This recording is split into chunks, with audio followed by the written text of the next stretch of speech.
অভিজিৎ গঙ্গোপাধ্যায় রাজনৈতিক মতাদর্শ যাই হোক, এটা তার ব্যক্তিগত ব্যাপার।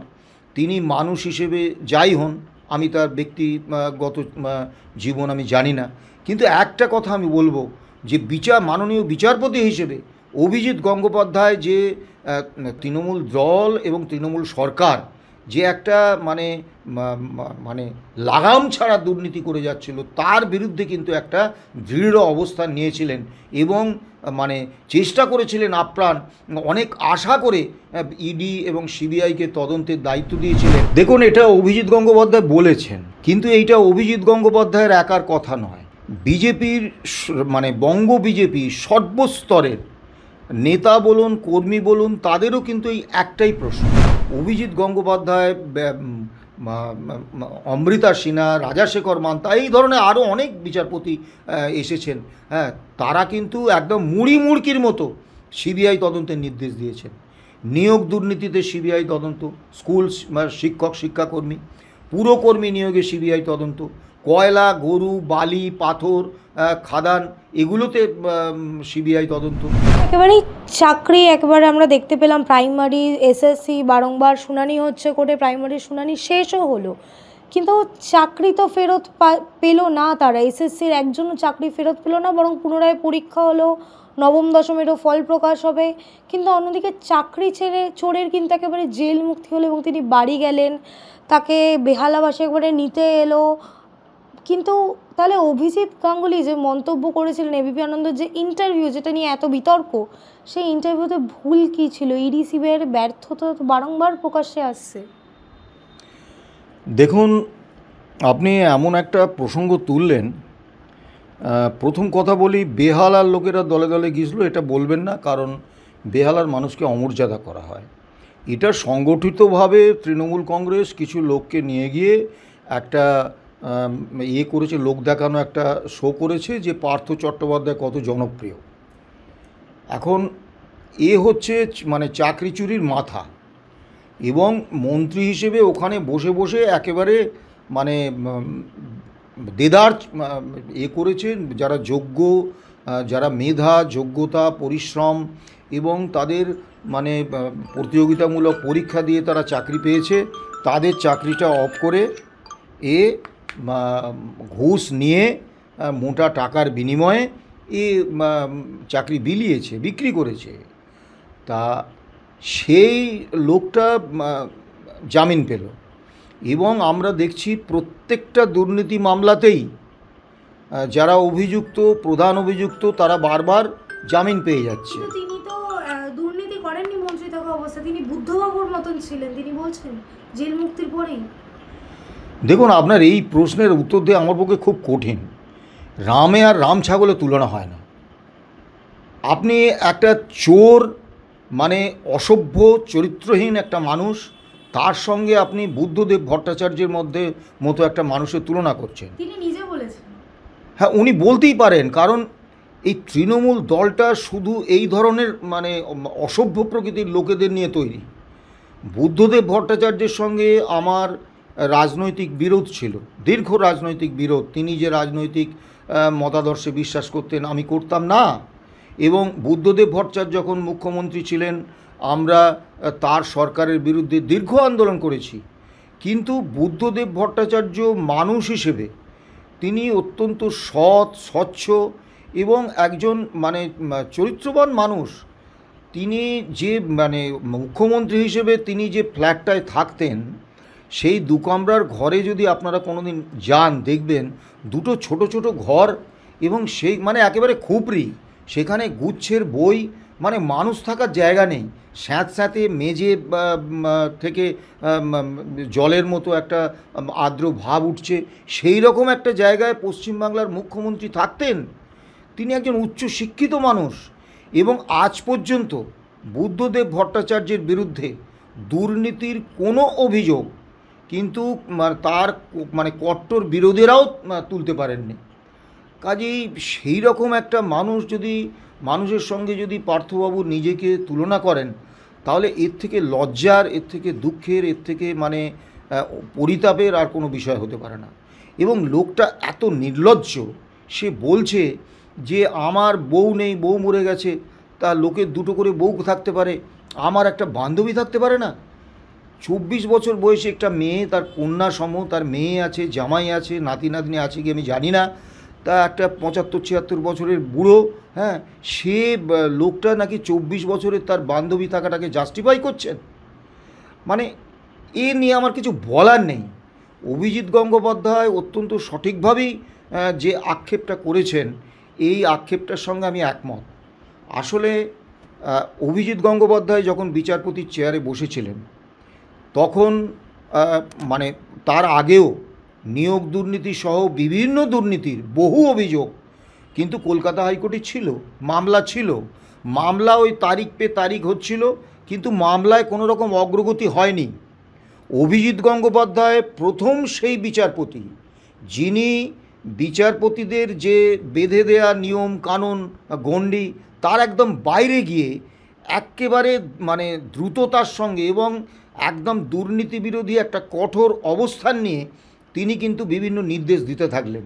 হ্যাঁ, অনেক সময় তার এই নির্দেশ হয়তো তার এখতিয়ারের বাইরে চলে গেছে। যেমন এক সময় তিনি বলেছিলেন তখন যে কোনো দুর্নীতির অভিযোগে কাউকে ধরলেই সে অসুস্থ হয়ে যাচ্ছিল আর তাকে ওই এসএসকেএম হাসপাতালের উডবার্ন ওয়ার্ডে ভর্তি করে দেওয়া হচ্ছিল। সেখানে সেই উডবার্ন ওয়ার্ডে সরকারি পয়সায় সে বিলাসবহুল একটা জীবনযাপন করছিল, কেন্দ্রীয় তদন্তকারী সংস্থাগুলো তার নাগাল পাচ্ছিল না। এবং এসএসকেএমের ডাক্তাররা অত্যন্ত লজ্জার কথা পেশার বাইরে গিয়ে সেই সমস্ত চোরেদের, দুর্নীতি অভিযোগে অভিযুক্তদের তাদেরকে আশ্রয় দিয়ে রেখেছিল এবং তারা অসুস্থ এরকম একটা করে যাচ্ছিল। তখন কিন্তু অভিজিৎ গঙ্গোপাধ্যায়, আমি আবারও বলছি, তার এখতিয়ারের বাইরে গিয়ে তিনি বলেছিলেন যে এদের ওই উডবার্ন ওয়ার্ডে এসএসকেএমে রাখা যাবে না। সঠিক কথা বলেছিলেন, মানুষের মনের কথা বলেছিলেন। এবং অভিজিৎ গঙ্গোপাধ্যায়, তারপরে রাজাশেখর মান্থা, বিচারপতি অমৃতা বসু, এইরকম এক ঝাঁক বিচারপতি কার্যত কলকাতা হাইকোর্টটাকে একটা পিপলস কোর্ট করে তুলেছিলেন। সাধারণ মানুষ একটা মানে তাদের প্রত্যাশা হয়েছিল যে আমরা ন্যায় বিচার পাব। এবং তিনি যেভাবে নির্দেশ দিচ্ছিলেন এবং অন্যান্য মাননীয় বিচারপতিরাও, তখন কিন্তু কলকাতা হাইকোর্ট ন্যায় বিচার পাওয়ার একটা প্রতিষ্ঠান হিসেবে সাধারণ মানুষের কাছে মানে শ্রদ্ধার সঙ্গে কলকাতা হাইকোর্টের এবং তার মাননীয় বিচারপতিদের নাম উচ্চারণ হচ্ছিল। অভিজিৎ গঙ্গোপাধ্যায়ের রাজনৈতিক মতাদর্শ যাই হোক, এটা তার ব্যক্তিগত ব্যাপার, তিনি মানুষ হিসেবে যাই হন, আমি তার ব্যক্তিগত জীবন আমি জানি না।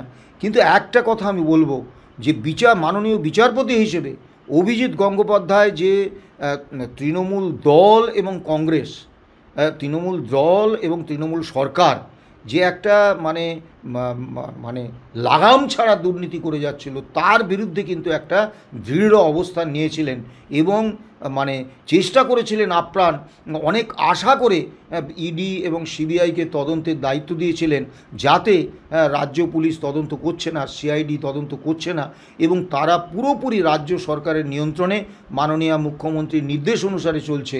দুর্নীতিতে অভিযুক্তদের বিরুদ্ধে কোনো সাজামূলক শাস্তিমূলক ব্যবস্থা নিচ্ছে না বা তাদের বিরুদ্ধে তদন্ত করছে না। তিনি অনেক আশা নিয়ে কেন্দ্রীয় সংস্থাগুলোকে তদন্তের নির্দেশ দিয়েছিলেন।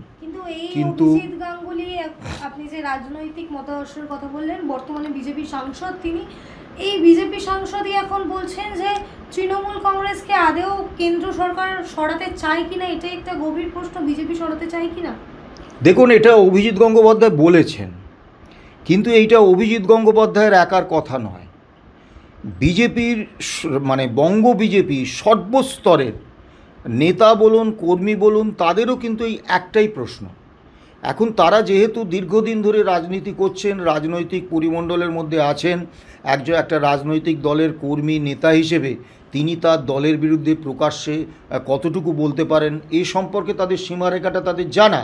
কিন্তু অভিজিৎ গঙ্গোপাধ্যায় যেহেতু রাজনীতির এই গণ্ডির বাইরে থেকে, অন্য একটা জগৎ থেকে তিনি রাজনীতিতে এসেছেন এবং সাংসদ হয়েছেন, তার ফলে তার এই গণ্ডিটা জানা নেই। তিনি প্রকাশ্যে বলে দিয়েছেন, তিনি যেটা বলেছেন এটা 100% সত্য। এবং আমি গত 3-4 বছর ধরে বিভিন্ন চ্যানেলে আমি এই কথাটা কিন্তু বলে আসছি। আমি আপনাকে একটা ছোট উদাহরণ দিই, এইসব তদন্ত বাদ দিন। 2016 সালের 14ই মার্চ বিজেপির রাজ্য বিজেপির সদর দপ্তর তখন ছিল এই মুরলীধর সেন লেনে। তা সেখানে একটা বিরাট জায়ান্ট স্ক্রিন টাঙিয়ে একটা ভিডিও প্রকাশ্যে আনা হলো, যেটা আমরা নারদ ভিডিও বলে জানি, নারদা।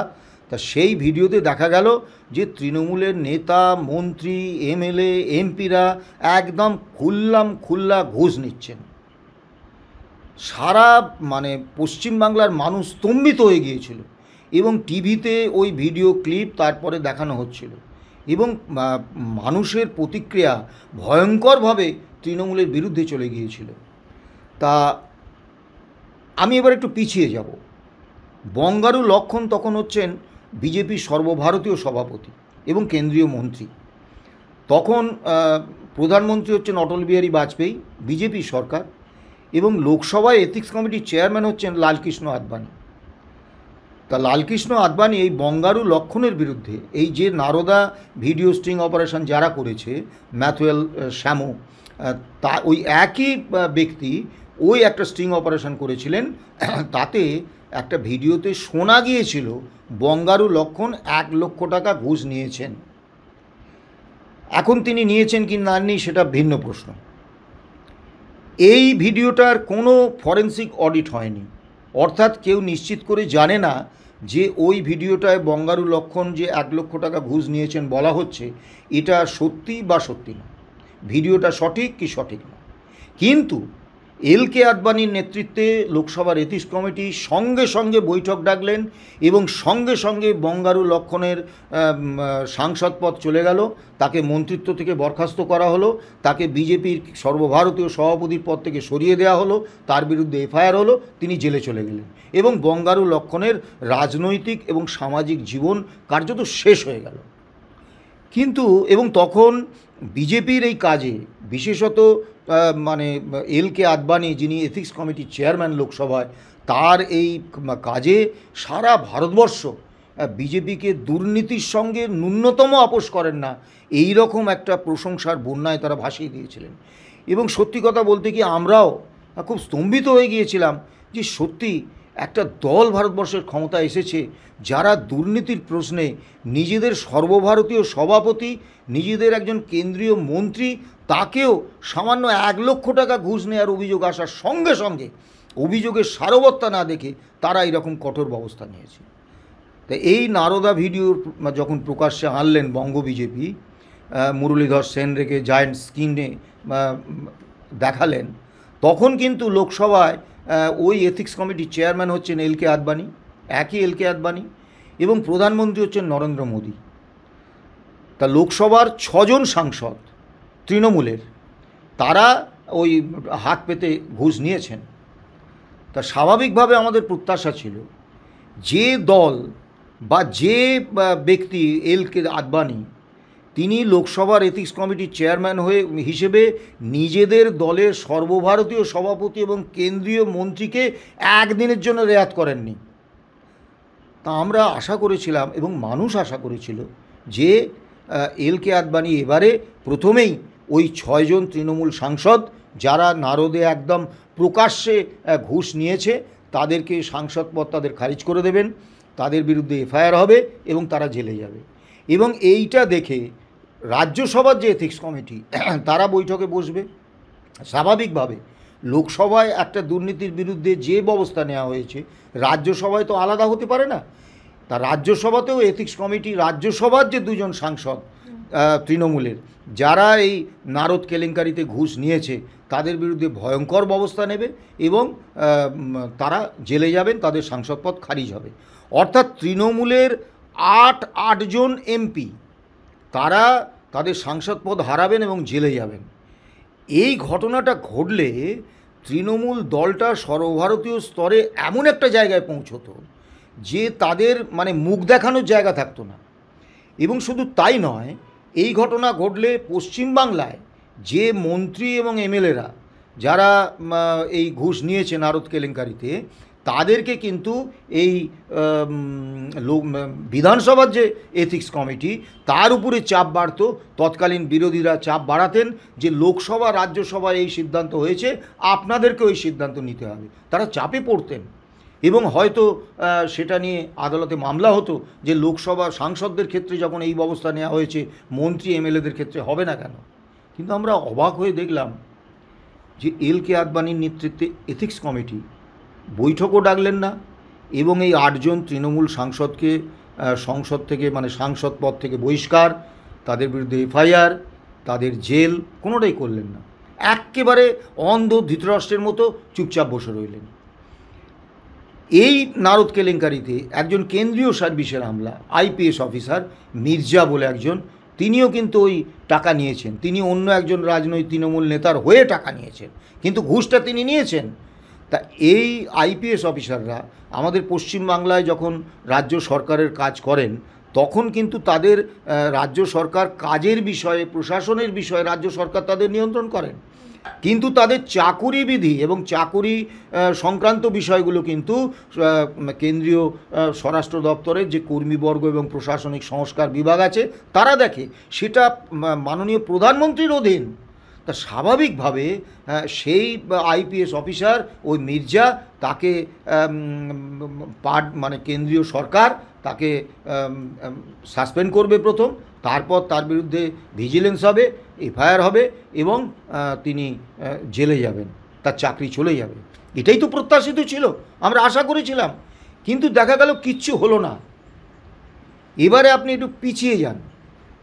2013 সালে যখন সারদা কেলেঙ্কারি যখন প্রকাশ্যে এলো তখন প্রথম অভিঘাতটা কিন্তু গিয়ে পড়েছিল তৃণমূল কংগ্রেস ভবনে। সেটা কিন্তু অন্য কোনো রাজনৈতিক দলকে, যারা ক্ষতিগ্রস্ত তারা কিন্তু কেউ অন্য কোনো রাজনৈতিক দলকে অভিযোগ করেননি। তারা এক এবং একমাত্র অভিযোগ করেছেন তৃণমূল কংগ্রেসের দিকে, যে এদের নেতা মন্ত্রীরা তারাই কিন্তু এই সারদা চিটফান্ডের সঙ্গে যুক্ত ছিলেন এবং তারাই তাদেরকে ফাঁসিয়েছেন, তারা সর্বশান্ত হয়েছেন। তখন মাননীয় মুখ্যমন্ত্রী একটা উক্তি করেছিলেন, সেই উক্তিটা হচ্ছে, যা গেছে তা যাক। মানে লক্ষ লক্ষ গরিব মানুষের যে টাকা সারদা কোম্পানি মেরে দিয়েছে তৃণমূল কংগ্রেসের সহযোগিতায়, তৃণমূল সরকারের সহযোগিতায়, সেই টাকাগুলো যাক। আপনি ভাবতে পারছেন কতখানি নির্দয় মন্তব্য। এবারে আসুন, আমার বলার দরকার নেই, কুণাল ঘোষ তিনি হচ্ছেন তৃণমূল কংগ্রেসের মুখপাত্র। তিনি বারবার বলেছেন এবং আজও তার সে মন্তব্য তিনি প্রত্যাহার করেননি। তিনি বলেছেন যে সারদার সবথেকে বড় বেনিফিশিয়ারি যদি কেউ থেকে থাকে তিনি হচ্ছেন মমতা বন্দ্যোপাধ্যায়। মমতা বন্দ্যোপাধ্যায়, সুদীপ্ত সেন সারদা কর্তা এবং আমাকে মুখোমুখি বসিয়ে জেরা করুক সিবিআই, আমি দেখিয়ে দেব যে সারদা থেকে তৃণমূল সরকার, তৃণমূল দল কি সুবিধে নিয়েছে, কত সুবিধে নিয়েছে, ডেলোর বাংলোয় গিয়ে কি চুক্তি হয়েছে এবং গোটা সরকারটাকে এই সারদার সঙ্গে যুক্ত করে দেওয়া হয়েছে। এটা কুণাল ঘোষের বক্তব্য, আমার নয়। তা কংগ্রেস নেতা আব্দুল মান্নান এবং সিপিএম নেতা বিকাশ রঞ্জন ভট্টাচার্য তারা সুপ্রিম কোর্টে মামলা করলেন, করে সিবিআই তদন্ত আনলেন। এখন সুপ্রিম কোর্টে মামলা করতে হলো কেন? তৃণমূল কংগ্রেস ক্ষমতায় আসার পরেই সিবিআই বা ইডির মতো কেন্দ্রীয় সংস্থাগুলোর পশ্চিমবাংলায় তদন্ত করার ক্ষেত্রে একটা বাধা করে রেখেছে। বাধাটা হচ্ছে তাদের যে জেনারেল কনসেন্ট সেটা তারা প্রত্যাহার করে নিয়েছে। কাজেই তৃণমূল কংগ্রেস ক্ষমতায় থাকাকালীন যতদিন এই জেনারেল কনসেন্টটা তারা আবার ফিরিয়ে না দেবেন ততদিন পর্যন্ত কেন্দ্রীয় সরকার ইচ্ছা করলে কিন্তু সিবিআই বা ইডি বা অন্য কেন্দ্রীয় সংস্থা তদন্তের নির্দেশ দিতে পারেন না, এ অধিকার তাদের নেই। একমাত্র দিতে পারেন আদালত।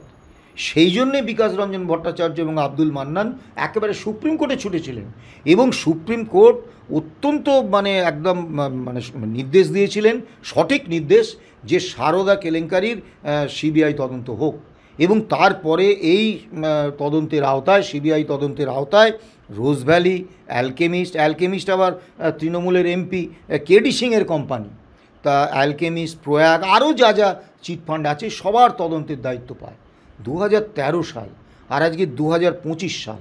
অতি বড় বিজেপি সমর্থকও আজকে বিশ্বাস করেন না যে ওই সারদা, রোজভ্যালি বা প্রয়াগ বা এই ধরনের অ্যালকেমিস্ট এইসব চিটফান্ডের ক্ষেত্রে কোনো শাসক দলের কোনো নেতা, কোনো মন্ত্রী, কারুর কোনো রকম শাস্তি হবে।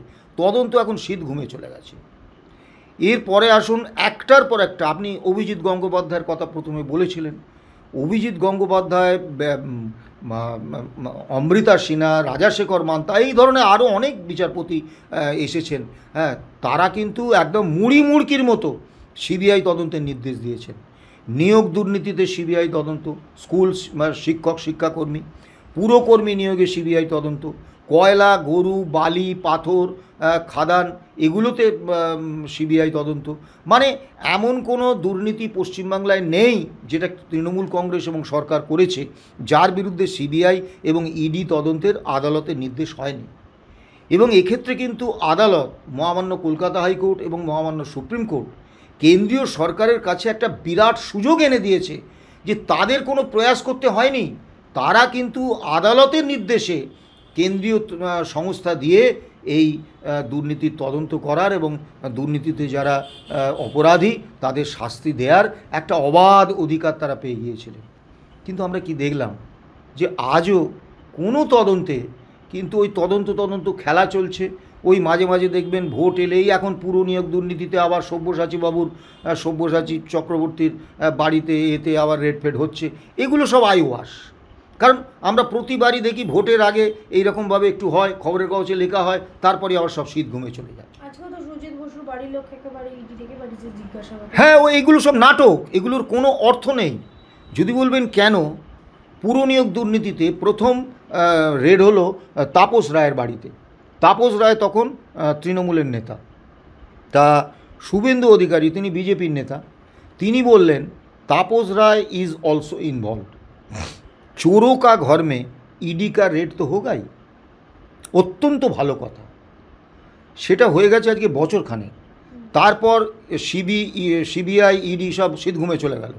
আবার হঠাৎ 2026-এর নির্বাচন আসছে, আবার হঠাৎ জেগে উঠে এরোর বাড়ি যাচ্ছে। তা আপনি কি মনে করেন এই রকম ভয়ঙ্কর যারা দুর্বৃত্ত, যারা এই ভয়ঙ্কর মানে নিয়োগ দুর্নীতি করেছে, তারা সব তথ্য প্রমাণে 1 বছর ধরে বাড়িতে সাজিয়ে রেখে দিয়েছে যে সিবিআই বা ইডি ভোটের আগে আমার বাড়িতে আসবে, আমার এখান থেকে তথ্য সংগ্রহ করে নিয়ে যাবে? এ তো হাস্যকর ব্যাপার।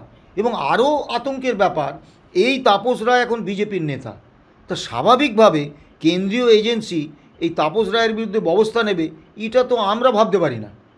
এবং অনুব্রত মণ্ডল একজন ভয়ঙ্কর ব্যক্তি, যিনি আপনারা একটা টেলিফোনের মানে কথোপকথন নিশ্চয়ই শুনেছেন। তিনি একজন কর্মরত পুলিশ অফিসারকে সরাসরি রাত্রিবেলা ফোন করে হুমকি দিচ্ছেন। এবং অভিযোগটা কি, তার জনসভায় কত লোক হয়েছে এই নিয়ে নাকি ওসি বা আইসি যে রিপোর্ট দিয়েছেন তাতে নাকি সংখ্যা কম করে দেখানো হয়েছে। তা তিনি যে ভাষা, সে ভাষা তো ভদ্রলোকের পক্ষে বলা সম্ভব নয়। তিনি ওই পুলিশ অফিসারের মা, তার স্ত্রী, তাদেরকে ধর্ষণের হুমকি দিচ্ছেন। এবং যে ভাষা বলছেন মা বা বোন ভাই স্ত্রী তুলে, সেগুলো শোনা যায় না। মানে বিভিন্ন টিভি চ্যানেলে বা ইউটিউবে যখন সেই কথোপকথন দেখানো হয়েছে, সেখানে কিন্তু তারা সব জায়গায় বিপ বিপ বিপ বিপ করে দিয়েছে। মানে এত অশ্রাব্য ভাষা। তো এইরকম একটা ভয়ঙ্কর মানুষ, এই মানুষটার বিরুদ্ধে মানে কতটা প্রভাবশালী এবং কতটা ভয়ঙ্কর, এই রকমভাবে একজন কর্মরত পুলিশ অফিসারকে এই রকমভাবে মানে হুমকি দেওয়ার পরেও, এবং তাদের স্ত্রী, তাদের কন্যা, তার মা, তারপরেও কিন্তু পুলিশ তার টিকিটই ছুঁতে পারেনি। তো সেই লোকটি অ্যারেস্ট ছিল ওই কয়লা গরু পাচার মামলায়, সিবিআইয়ের কেসে, ইডির কেসে। তো তার জামিন হয়ে গেল। এবং আপনি খোঁজ নিলে জানতে পারবেন সিবিআই এই যে জামিন হলো তার বিরুদ্ধে কোনো ব্যবস্থা নেয়নি। মানে সিবিআইয়ের ইচ্ছাতেই অনুব্রতবাবু জামিন পেলেন। আজও পর্যন্ত সিবিআই অন্তত লোক দেখানো একটা কোর্টে আপিল করেনি যে অনুব্রত জামিন বাতিল করুন। তো এই অনুব্রত মণ্ডলের মামলায় অনুব্রতর বিরুদ্ধে সাক্ষী দিয়েছিলেন 71 জন মানুষ, তারা ওই বীরভূমের বাসিন্দা। তা আপনি কি মনে করেন অনুব্রত মণ্ডল জামিনে মুক্ত? তার মাথায় মুখ্যমন্ত্রীর হাত, পুলিশ তার বিরুদ্ধে কিচ্ছু করতে পারে না। এই রকম একটা দুর্দণ্ড প্রতাপ সমাজবিরোধী গুন্ডা বদমাইশ এ যখন বীরভূমে রয়েছে, তখন ওই 71 জন মানুষের একজনও অনুব্রতবাবুর বিরুদ্ধে করবেন, মুখ খুলবেন? আবার ধরুন নিয়োগ দুর্নীতি, মানে সিবিআই ইডি হেমন্ত সোরেন মুখ্যমন্ত্রী, তাকে গ্রেপ্তার করতে পারে। কেজরিওয়াল মুখ্যমন্ত্রী, তাকে গ্রেপ্তার করতে পারে। এখানে কিন্তু ওই কালীঘাটের কাকুর কাছে এসেই থমকে যায়। অর্থাৎ এটা আজকে অত্যন্ত স্পষ্ট হয়ে গেছে যে কেন্দ্রীয় তদন্তকারী সংস্থাগুলোকে চালায় কেন্দ্রীয় সরকার, মানে দল হিসেবে বিজেপি, সর্বভারতীয় বিজেপি, অমিত শাহ, নরেন্দ্র মোদিজি। তারা তাদের নির্দেশেই কিন্তু ইডি সিবিআই পশ্চিমবাংলার ক্ষেত্রে দুর্নীতিতে ততটা তৎপর হয় না। দুর্নীতির তদন্ত তার শুধু চালিয়ে যায়, কিন্তু সেই তদন্ত কখনোই শেষ হয় না, এবং সেই তদন্তে যারা অভিযুক্ত, মূল অভিযুক্ত, তারা একের পর এক ছাড়া পেয়ে যায়। ইডি সিবিআই কোনো রকম প্রয়াসই করে না তাদের ওই জামিন আটকানোর জন্য। ওই একটা বাঁধা গদ বলে দেয় তদন্ত চলছে, এরা খুব প্রভাবশালী, এরা বাইরে বেরোলে তথ্য প্রমাণ লোপাট করবে। তা আদালত কি বছরের পর বছর এই রকম একটা অজুহাত শুনতে রাজি হবেন? তাদের তো দেখাতে হবে যে আমরা তদন্তে এই এতটা অগ্রগতি করেছি, তো তারা কিছুই করছে না। এবং ইডি সিবিআই কিন্তু আমরা যতটা জানি দেশের প্রিমিয়ার তদন্তকারী সংস্থা। তারা ইচ্ছা করলে পারে না এরকম কাজ খুব কম আছে। তারা তদন্তে ব্যর্থ হচ্ছে এইটা মানতে কিন্তু আমি রাজি নই। তাদেরকে তদন্তটা করতে দেয়া হচ্ছে না, যে কারণে হেমন্ত সোরেন গ্রেপ্তার হতে পারেন, কেজরিওয়াল গ্রেপ্তার হতে পারেন, কিন্তু এখানে বঙ্গ বিজেপি বারবার দাবি করছে অভিষেক বন্দ্যোপাধ্যায়ের গ্রেপ্তারি, বারবার দাবি করছে মমতা বন্দ্যোপাধ্যায়ের গ্রেপ্তারি, কিন্তু সেই অবধি সিবিআই ইডি পৌঁছচ্ছে না। অর্থাৎ অত্যন্ত স্পষ্ট যে পশ্চিমবাংলায় যে ব্যাপক দুর্নীতি, এবং দুর্নীতিটা কোন স্তরের জানেন? এই আদি ঢাকেশ্বরী বস্ত্রালয়ের একটা বিজ্ঞাপন আমি মাঝে মাঝে টিভিতে দেখি, বলে 5 তলা মল, প্রতিটা তলাতেই শাড়ি। তা বাড়ির মা বোনেরা অনেক শাড়ির মধ্যে থেকে একটা শাড়ি বাছতে ভালোবাসে, তারা সব দলে দলে ছুটছে, বাবা 5 তলাতে, প্রত্যেকটা তলাতে শাড়ি, মানে কত শাড়ির মধ্য থেকে আমি একটা বেছে নেব। তৃণমূল কংগ্রেস এমন একটা দল, এই দলটাকে যদি আপনি 5 তলা মল ভাবেন, তাহলে প্রত্যেকটা তলাতে চোর আছে, এবং ভ্যারাইটির চোর। আপনি যেরকম চোর পাবেন, আপনার মনে হলো আমি স্যান্ডো গেঞ্জি পরা চোর চাই, পাবেন ববি হাকিম। আপনার মনে হলো মহিলা চোর চাই, পাবেন কাকলি ঘোষ দস্তিদার। আপনার মনে হলো মোটা চোর চাই, পাবেন পার্থ চট্টোপাধ্যায়। আপনার মনে হলো পাঁচিল টপকানো চোর চাই, পাবেন জীবনকৃষ্ণ সাহা। আপনার মনে হলো একজন অধ্যাপক, একটু বেশ বয়স্ক ভারিক্কি মানুষ, এরকম একজন শিক্ষিত চোর চাই, পাবেন সৌগত রায়। মানে আপনি যে কোয়ালিটির, যে ভ্যারাইটির চোর পাবেন, সমস্ত চোর কিন্তু ওই তৃণমূলের 5 তলা মলে আপনি পাচ্ছেন। পুরো দলটা মানে দুর্নীতিগ্রস্তদের দল। এবং কেন্দ্রীয় সরকার এটা জানে, মোদি অমিত শাহ জুটি এটা জানে, এবং ইডি সিবিআই তদন্ত করে যে তথ্যগুলো তুলে আনছে, এই তথ্যগুলো সমস্ত তারা পর্যালোচনা করেন। কিন্তু তারা যেটা করছেন, সর্বভারতীয় রাজনীতির স্বার্থে মমতা বন্দ্যোপাধ্যায়কে তাদের ব্যবহার করার প্রয়োজন আছে। তৃণমূল কংগ্রেস দলটাকে সর্বভারতীয় স্তরে বিজেপির বি টিম হিসেবে কাজ করানোর দরকার আছে, এবং সেই কারণে কিন্তু তারা পশ্চিমবাংলায় তদন্তটাকে ওই ব্যানার্জি পরিবার বিপদে পড়ে, বা ওই তৃণমূল সরকার বিপদে পড়ে, বা তৃণমূল দল বিপদে পড়ে, এরকম কোনো কাজ করবে না। এবং বিষয়টা আমি একটা ছোট্ট উদাহরণ দিই আপনাকে। মাননীয় মুখ্যমন্ত্রীর 2টো ছবি, একটা 1,92,00,000 টাকায় বিক্রি হয়েছে, কিনেছিলেন সারদা কর্তা সুদীপ্ত সেন। আর একটা ছবি 1,84,00,000 টাকায় বিক্রি হয়েছে, তা ছবিটি কিনেছিলেন রোজভ্যালি কর্তা গৌতম কুণ্ডু। তা আমি একথা বলছি না যে মাননীয় মুখ্যমন্ত্রী অতি উচ্চদরের শিল্পী নন, নিশ্চয়ই তিনি অতি উচ্চদরের শিল্পী। যার ছবি 1,92,00,000 টাকায় বিক্রি হয়, অনেক প্রথিতযশা শিল্পী, আন্তর্জাতিক মানের শিল্পী, তাদের ছবিও ওই 10-20 লাখ টাকার উপরে ওঠে না। সেখানে একটা ছবি 1,92,00,000 টাকা, মানে উনি একেবারে বৃহৎ শিল্প, এ ব্যাপারে আমার কোনো সন্দেহ নেই। কিন্তু এবং যারা চিটিং বা চোর হয় বা প্রতারক হয়, এই সুদীপ্ত সেন বা গৌতম কুণ্ডুর মতো লোকেরা, যারা চিট ফান্ডের ব্যবসা ফেঁদে লক্ষ লক্ষ মানুষকে সর্বশান্ত করেছে, তারা যে শিল্পবোদ্ধা হতে পারবেন না এরকমও কোনো নেই। মানে আপনি বলতে পারবেন না যে তারা শিল্প বোঝেন না, বুঝতেই পারেন। কিন্তু মজার ব্যাপার হলো যে এরা জেলে চলে যাওয়ার পর থেকে মাননীয়ার আর ছবি বিক্রির কোনো তথ্য নেই, মানে আর কেউ কিন্তু কিনছে না, আর কোনো শিল্পবোদ্ধা কিন্তু মাননীয়া পাচ্ছেন না। এবং আমার কথা নয়, বঙ্গ বিজেপি তখন বলেছিল যে এইটা হচ্ছে মুখ্যমন্ত্রীর চেয়ারকে ব্যবহার করে তোলাবাজি। আমার বক্তব্য নয়, মুখ্যমন্ত্রী সম্পর্কে এত বড় কথা বলার ঔদ্ধত্য আমার নেই, তা ওই সাহসও নেই। তা এটা বঙ্গ বিজেপির কথা, এবং তার বিরুদ্ধেও কিন্তু সিবিআই তদন্ত আছে।